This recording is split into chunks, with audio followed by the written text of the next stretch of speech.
Hello everyone, welcome to another episode of the Jazz Transcription Clinic Podcast.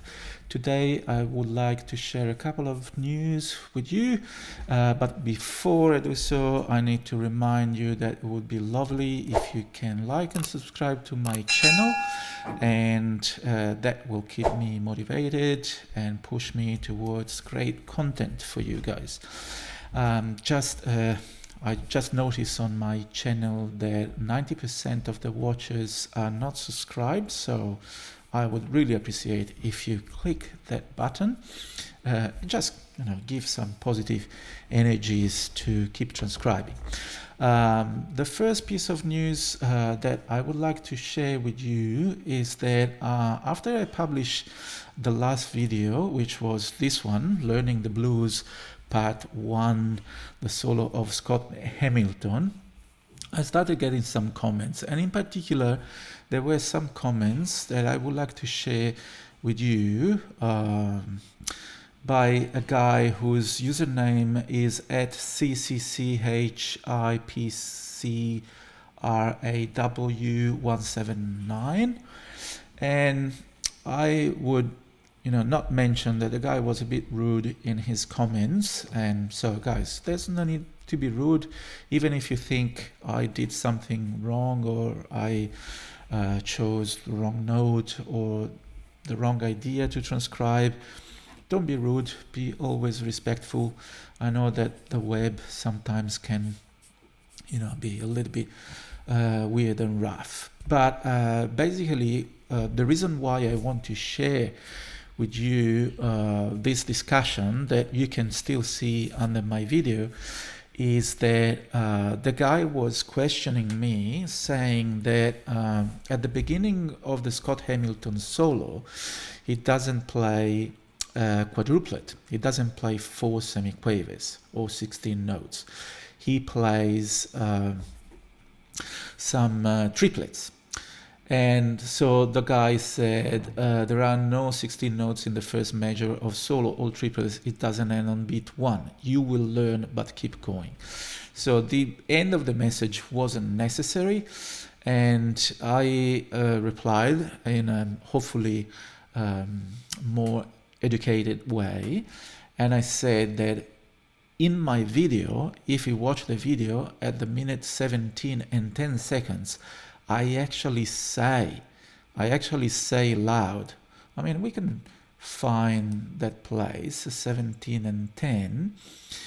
I say that we could write in triplets, but I decided not to, and I give reasons. We could write triplets and have that rhythm, doing.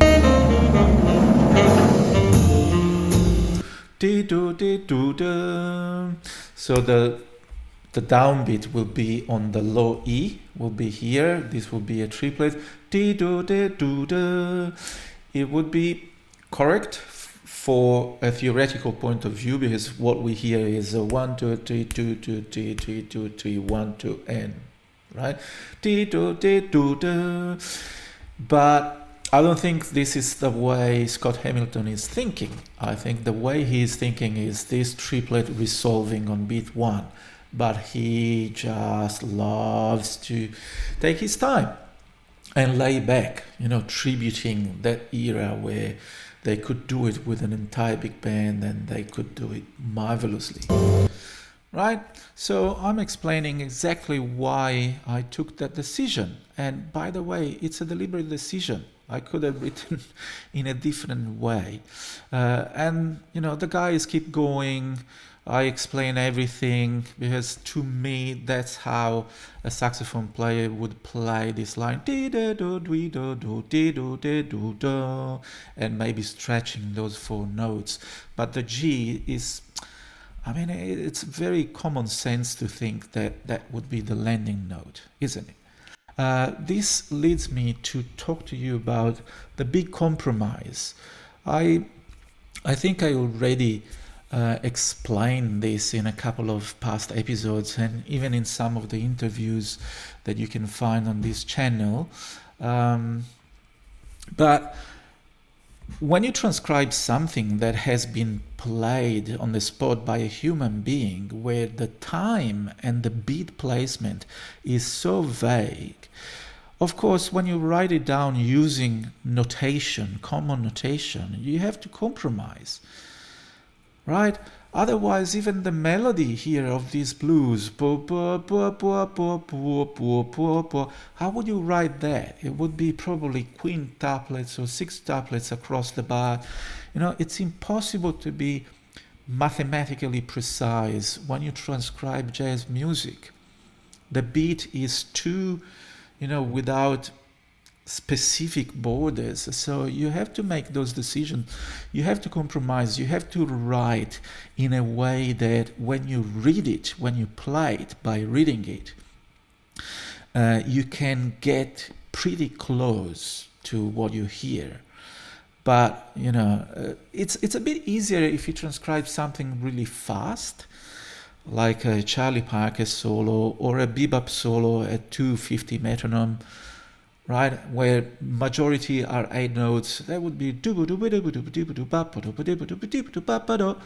and it's much easier to transcribe with quavers because this is what the player thinks. When the tempo is slow, like in this case it's a blues, there is the triplet going on underneath the playing. It's really hard. Even when you transcribe a ballad, a ballad is even messier than a slow blues, because there will be a lot of times where the player just fills the space. It doesn't think, now I'm playing a 9-tuplet or an 11-tuplet. It's just filling the space. And one beat can be such large that you don't think at any specific subdivision. So the compromise is something that we need to accept when we transcribe. And it's fine. It's absolutely fine.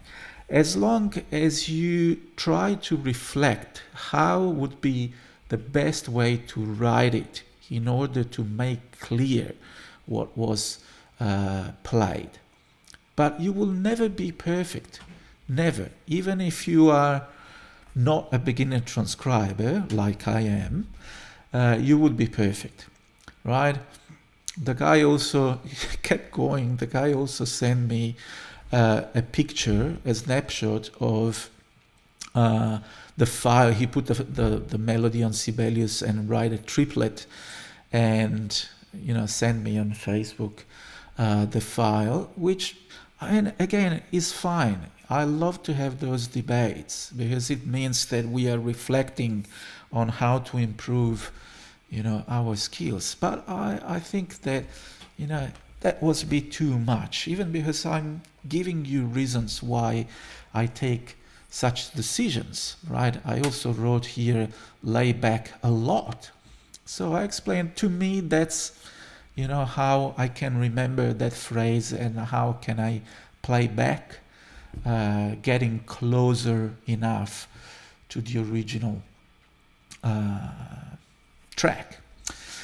So that was one. The second piece of news is that yesterday I got a comment that really warmed my heart from a guy from South Korea, and is this guy here. So shout out to NENH2503. He's writing, "Hello, I'm a student living in South Korea and I learned saxophone in college. Recently, I was looking for a score to play my favorite artist, Michael Breker's Sate. But it was really hard to find the score for this song. It's not in the Jazz Real Book. And I was so happy to find your YouTube. The score is perfect too. There's an interpretation of the song too. If I play this song, it's all thanks to you. Thank you so much. You are my YouTube professor." And that's cute, right? That a saxophone student in South Korea is so happy after finding my transcription of Michael Breker. And you see, that's another big compromise. So guys, once again, please remember to subscribe to my channel because that's really important, right? To get those messages going. Take care. Goodbye.